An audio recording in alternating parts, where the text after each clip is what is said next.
मी पीडितेची आई. माझी मुलगी 10 वर्षांची आहे. ती जरा मतिमंद आहे आणि तिच्यासोबत हे कृत्य घडलं. तो नराधम आमच्या घराच्या समोरच राहतो.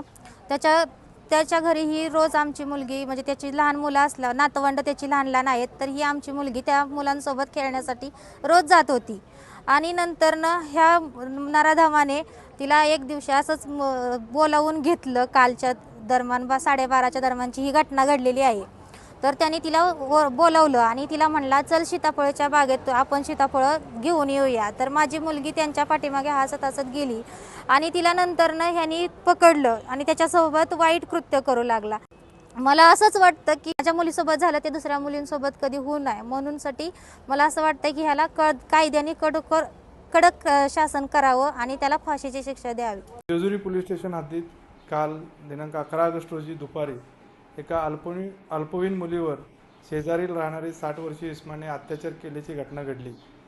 सदर घटनेची माहिती मिळताच पोक्सो कायद्याअंतर्गत गुन्हा दाखल करण्यात आलेला आहे. तसेच घटनास्थळावरून पळून गेलेला आरोपी याचा शोध घेऊन त्याला ताब्यात घेण्यात आले. त्याला अटकही देखील करण्यात आलेली आहे.